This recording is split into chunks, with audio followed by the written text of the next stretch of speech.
Hello everyone, कैसे हैं आप सभी। मैं दिव्या आप सभी का फिर से स्वागत करती हूँ हमारे यूट्यूब चैनल एसडी के क्लासेस पर। जैसे कि आप सभी को पता है कि हम क्या क्लास 10th के इंग्लिश की बुक पढ़ रहे हैं। क्लास 10th के इंग्लिश की फर्स्ट बुक है फर्स्ट फ्लाइट, जिसका हम फर्स्ट चैप्टर पढ़ रहे हैं अ लेटर टू गॉड। जैसे कि हमने पार्ट 1 में कवर किया था हाफ समरी, अब हम पार्ट 2 में उसके आगे की समरी कवर करेंगे। चलिए हम जल्दी से पार्ट 2 शुरू करने से पहले पार्ट 1 की समरी को या स्टोरी को एक बार रिकॉल कर लेते हैं। पार्ट 1 में हमने पढ़ा था कि एक लैंचो नाम का पुअर फार्मर होता है जो छोटी सी पहाड़ी की चोटी पर रहता है। वो क्या मक्के की खेती करता है, जो उसे इस बार बहुत अच्छा सा रिजल्ट देने वाली थी। बस उसे किस चीज का इंतजार था, थोड़ी सी बारिश के होने का। जैसे ही वो आसमान में देख रहा होता है, उसे नॉर्थ ईस्ट की साइड से कुछ बादल आते हुए दिखते हैं, जिसे देखकर वो बहुत खुश हो जाता है। अब उसकी वाइफ क्या करती है, लैंचो को और उनके बच्चों को बुलाती है डिनर करने के लिए। जैसे ही वो लोग डिनर कर रहे होते हैं, तभी लैंचो को ऐसा फील होता है कि बारिश होने वाली है। वो बाहर जाता है, देखता है तो उसे बारिश की कुछ मोटी बूंदें और कुछ छोटी छोटी सी बूंदें दिखती हैं। मोटी बूंदों को वो 10 पैसोस से कंपेयर करता है और छोटी बूंदों को वो 5 पैसोस से कंपेयर करता है। अब बारिश होनी शुरू ही हुई थी कि अचानक से क्या होता है, बहुत तगड़ा तूफान आ जाता है और बर्फबारी होनी शुरू हो जाती है। लैंचो आधे घंटे तक उस चीज को देखता है और वेट करता है। तभी क्या होता है कि आधे घंटे तक ना ही तूफान थमता है और ना ही बर्फबारी रुकती है। कुछ टाइम बाद और वो वेट करता है, कुछ टाइम बाद तूफान और बर्फबारी दोनों रुक जाती हैं। तब वो बाहर निकल के जाता है अपने फील्ड में और देखता है कि पूरी फील्ड बर्फ से ढक चुकी होती है। एक एक घर, एक एक पौधा, एक एक पेड़ की पत्तियां सारी बर्फ से ढकी हुई थी, जैसे किसी ने नमक की एक सफेद चादर डाल दी हो। अब क्या होता है कि वो इस चीज को देखकर बहुत ज्यादा अपसेट होता है, क्योंकि उसकी पूरी खेती, पूरी फसल बर्बाद हो चुकी होती है। वो बहुत ज्यादा दुखी होता है कि वो पूरे साल क्या कमाएगा, कैसे अपने घर वालों को खिलाएगा। वो पूरी फैमिली उनकी पूरे साल भूखा मर जाएंगी। तभी उसकी वाइफ उसे एक होप देती है कि हारो मत, अभी हमारे पास एक उम्मीद बची हुई है जो कि भगवान की है। हम भगवान से प्रे करेंगे कि वो हमारी मदद करे और भगवान हमारी मदद जरूर करेंगे। तो लैंचो को रात में वो इस चीज को सोचता रहता है, तो उसे एक आइडिया आता है उसके माइंड में कि वो क्या करेगा, एक लेटर लिखेगा गॉड को, अ लेटर टू गॉड, जो हमारे चैप्टर का भी नाम है। तो वो लेटर लिखना शुरू करता है, उसमें वो अपनी नीड बताता है। ये सारी चीजें हमने पढ़ी थी अपने पार्ट 1 में। चलिए अब हम अपने पार्ट 2 को शुरू करते हैं। गॉड ही रोट, अब वो लिखना शुरू करता है, भगवान, if you don't help me my family and I will go hungry this year. अगर आप हमारी मदद नहीं करेंगे तो इस साल हम लोग क्या भूख से मर जाएंगे। आई नीड 100 पैसोस, उसे क्या 100 पैसोस की जरूरत थी। In order to sow my field again and to live until the crop comes. कब तक के लिए, जब तक वो अपनी खेती को दोबारा से उगा ना ले, तब तक के लिए। And to live until the crop comes, और उसे अपने सर्वाइवल के लिए, जब तक वो खेती उगकर उसे एक अच्छी सी फसल ना दे दे। बिकॉज द हेल स्टॉर्म, क्योंकि क्या हुआ था, तूफान आया था। बस वो इतना ही लेकर लेटर को स्टॉप कर देता है। अब क्योंकि उसे ये भरोसा था कि भगवान को बताने से पहले भगवान जी को सारी चीजें पता होती हैं, इसलिए वो बहुत छोटा सा करके सिर्फ अपनी मेन बात लिखता है। He wrote to God on the envelope, envelope के ऊपर वो गॉड लिखता है। Put the letter inside and still troubled, अब वो लेटर को एनवलप के अंदर डाल तो देता है, पर अभी भी वो बहुत ज्यादा ट्रबल में, डरा हुआ और कंफ्यूजन में रहता है। तो एंड वेंट टू टाउन, अब वो शहर की तरफ जाने लगता है। At the post office he placed a stamp on the letter and dropped it into the mail box. Post office जाता है वो, वहां से वो एक स्टैम्प खरीदता है, अपने लेटर के ऊपर स्टैम्प लगाता है और उसे ईमेल बॉक्स में डाल देता है। One of the employees who was a postman, अब एक एम्प्लॉय आता है जो कि वहां का क्या होता है, पोस्टमैन होता है। And also helped at the post office went to his boss laughing heartily and showed him the letter to God. अब वो क्या लेंचो वाला लेटर उठाता है और इस पे देखता है, अरे इस पे तो भगवान का एड्रेस लिखा हुआ है, हालांकि भगवान का एड्रेस आज तक किसी को भी नहीं पता। तो वो इस चीज को देखकर हंसता हुआ, बहुत तेजी से दिल से हंसता हुआ जाता है अपने सीनियर के पास, उस पोस्ट ऑफिस के अंदर ले जाके।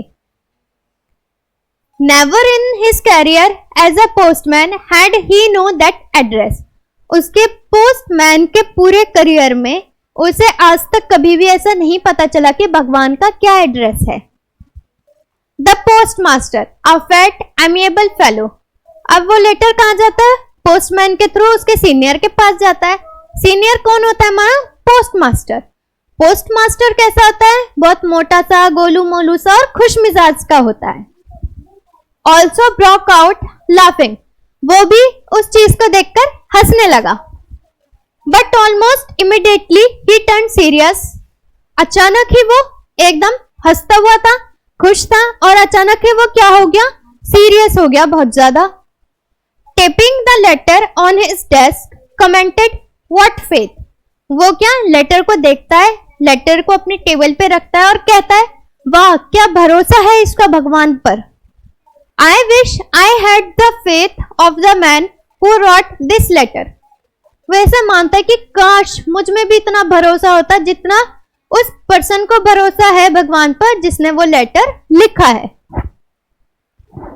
Starting up a correspondence with God, वो देखता है कि वो सीधा ताल्लुक अपना भगवान से कर रहा है, किसी और से मदद नहीं मांग रहा, कुछ और अलग सी चीजें नहीं कर रहा, सीधा अपना कांटेक्ट भगवान से अपनी बात डायरेक्ट रख रहा है।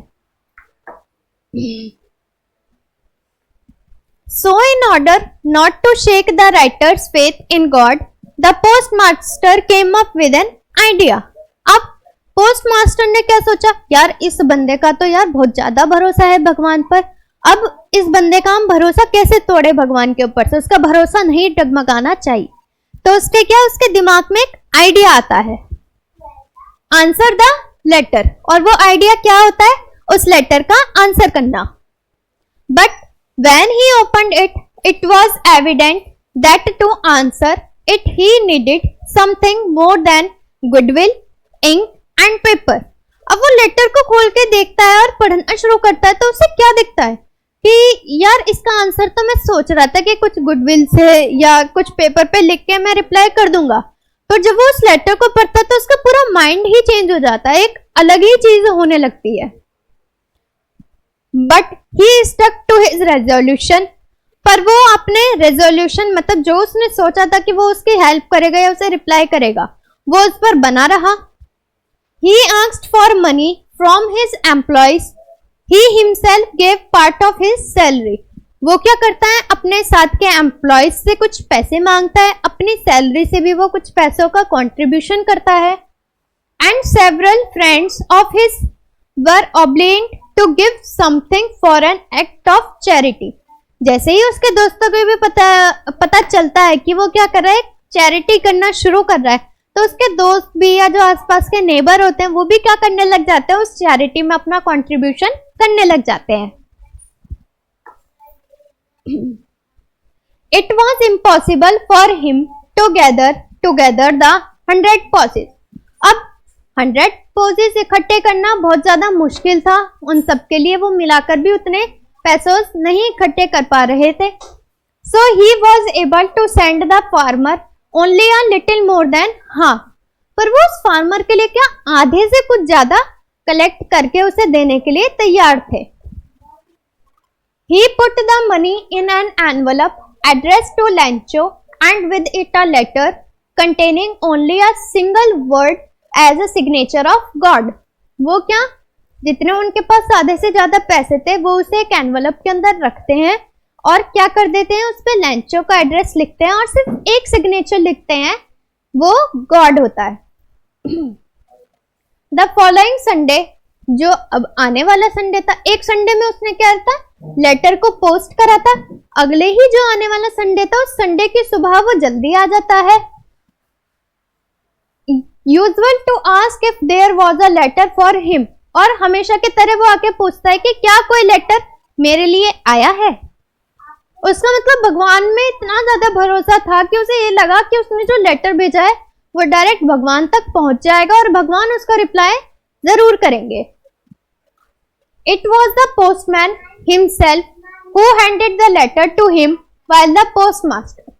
वो क्या आता है, पोस्टमैन खुद से ही वो लेटर पोस्टमास्टर से लेकर आता है लैंचो को देने के लिए।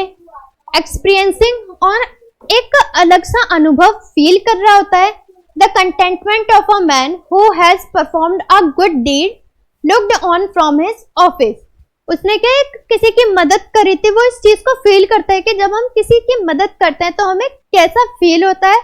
और उसने वो मदद कहाँ पे करी थी, अपने ऑफिस में करी थी, तो इसलिए उसे और भी बहुत ज्यादा खुशी हो रही थी, जिसकी वजह से वो क्या कर रहा था, पोस्ट मास्टर से ये लेटर वो खुद से लेकर आया था पोस्टमैन, और खुद से ही वो लैंचो को दे रहा था। लैंचो showed not the slightest surprise on the seeing the money। लैंचो उस पैसों को देखकर बिल्कुल भी सरप्राइज नहीं हुआ था। मतलब उसे ये भरोसा था कि उसने भगवान से पैसे मांगे हैं तो हाँ, भगवान उसकी मांगी हुई चीज को पूरा करेंगे, तो उसे पैसे देंगे। Such was his confidence। वो क्या था, उसका भरोसा था, कॉन्फिडेंस था। But he became angry when he counted the money। पर वो अचानक से क्या हो गया, बहुत ज्यादा गुस्सा हो गया जब उसने पैसों की गिनती खत्म करी। God could not have made a mistake। भगवान कभी कोई गलती नहीं कर सकते। Nor could he have denied Lancho what he had requested। और उसे इतना भरोसा था कि भगवान से जो उसने रिक्वेस्ट करी है, भगवान जी उस रिक्वेस्ट को भी नहीं टाल सकते। Immediately Lancho went up to the window to ask for paper and ink। तभी तुरंत ही लैंचो विंडो के पास जाता है, एक पेपर और एक इंक मांगता है। On the public writing table he started to write. Public जहाँ पे अब पोस्ट ऑफिस में क्या होता है, बहुत सारे लेटर्स होते हैं, सब लेटर्स अपने घर से लिखकर नहीं लाते हैं, तो वो क्या होता है, एक एरिया ऐसा बनाया होता है पब्लिक के लिए कि वहां बैठकर वो लोग लेटर्स लिख सकते हैं। तो वहीं पर ही लैंचो भी जाता है और वहां पे वो बैठकर लेटर लिखना शुरू करता है। With much wrinkling of his bro. उसकी जो आईब्रोज थी उस पर क्या था, बहुत ज्यादा चढ़ी हुई थी गुस्से के मारे। Caused by the effort he had to make to express his ideas. वो अपनी सारी गुस्सा, अपना सारा फ्रस्ट्रेशन क्या उस लेटर पे अब लिखने वाला था। When he finished, he went to the window to buy a stamp, which he linked and then affixed to the envelope with a blow of his fist। अब वो क्या करता है, उस लेटर को खत्म करता है, वापस से विंडो के पास जाता है, एक स्टैंप खरीदता है, उस लेटर के ऊपर स्टैंप लगाता है और वापस से मेल कर देता है। The moment the letter fell into the mailbox, the postmaster went to open it। अब जब पोस्टमास्टर देख लेता है कि हाँ लैंचो ने अपना लेटर मेल बॉक्स में डाल दिया है, तो वो पोस्टमास्टर बहुत एक्साइटमेंट के साथ जाता है कि भाई इसने हमने इसकी मदद करी है, तो ये क्या हमें थैंक यू वगैरह बोलेगा या कुछ भी हमारे लिए बहुत अच्छा लिखेगा, ताकि उन्हें वो चीज पढ़कर बहुत खुशी मिले। It said God. वो लिखता है भगवान। Of the money that I asked for only 70 pesos reached me. कहता है सिर्फ मेरे पास 70 pesos ही आए, पर मैंने तो आपसे ज्यादा मांगे थे, मैंने तो 100 pesos मांगे थे, आपने सिर्फ मुझे 70 ही दिए। Send me the rest since I need it very much. मुझे बचे हुए पैसे भी दो क्योंकि मुझे इस चीज की बहुत ज्यादा जरूरत है। But don't send it to me through the mail. कहता पर मुझे बचे हुए पैसे भेजना, पर मेल के थ्रू मत भेजना। मतलब जैसे वो लेटर टू लेटर कर रहे थे, तो उसने कहा कि मुझे मेल के थ्रू कोई भी पैसे अब मत भेजना। Because the post office employees are a bunch of crooks. क्योंकि पोस्ट ऑफिस के जो मेंबर्स हैं, जो लोग हैं, वो क्या है, बंच ऑफ क्रूक्स हैं। बंच का मतलब गुच्छा होता है और क्रूक्स का मतलब चोर चक्के या जो किसी के पैसे हड़प लेते हैं या चोरी से निकाल लेते हैं। तो वो इनडायरेक्ट वे में क्या कहना चाहता है कि जो पोस्ट ऑफिस के लोग हैं वो लोगों ने क्या करा, उसके 100 pesos में से 30 pesos निकाल लिए और उसके लिए बचे हुए पैसे छोड़ दिए। अब इस चीज में हम लंचो को दो तरीके से समझ सकते हैं। एक तो लंचो क्या है, बहुत ज्यादा लालची भी मान सकते हैं कि उसे भाई 100 की जगह उसे 70 तो मिले, पर उसे क्या बचे हुए 30 चाहिए थे। इतना ज्यादा लालच हो गया कि वो 70 में भी खुश नहीं था। पर दूसरी तरफ देखा जाए तो उसे क्या अपनी खेती के लिए वो पैसे जरूरी थे, और वो क्या था, वो उस चीज को कहीं मिसयूज नहीं करने वाला था। लास्ट में क्या लिखा होता है उस लेटर पर, उसका नाम लैंचो। ये स्टोरी यहीं तक ही है, इसके आगे की स्टोरी हमारी बुक में नहीं दे रखी कि पोस्ट मास्टर का क्या रिएक्शन हुआ इस लेटर को पढ़ने के बाद, क्या उसने आगे करा क्या नहीं करा, क्या लैंचो के पास बचे हुए 30 पैसे पहुंचे या नहीं पहुंचे, या क्या हुआ। अब इस पूरे चैप्टर से हमें दो चीजें सीखने को मिलती हैं। पहली, अपनी भरोसा भगवान पर बनाए रखना, चाहे कुछ भी सिचुएशन हो, हमें अपना भरोसा हमेशा किस पे बनाए रखना चाहिए, भगवान जी पर।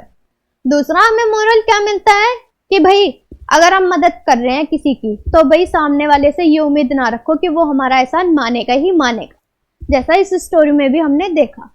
तो भाई हम सामने से मदद तो कर रहे हैं, पर इस उम्मीद में ना करो कि सामने वाला हमसे क्या करे कि वो हमारा एहसानमंद हो। ठीक है, यही था हमारा चैप्टर। Thank you. चलिए अब हम नेक्स्ट वीडियो में अपने चैप्टर के एनसीईआरटी क्वेश्चंस को कवर करेंगे। अगर आपको हमारी वीडियो पसंद आई हो तो हमें लाइक, कमेंट एंड शेयर करें, और ज्यादा से ज्यादा बच्चों तक हमारी वीडियोस को पहुंचाएं, ताकि उन लोगों को भी अभी हमारे जो वीडियोस हैं उनसे चैप्टर समझने में उन्हें भी हेल्प हो। हमारा सपोर्ट करते रहिए, हमारी टीम का सपोर्ट करते रहिए, ताकि हम और भी ऐसी वीडियोस बना सकें जिससे आप सभी बच्चों को हेल्प मिल सके। Thank you so much.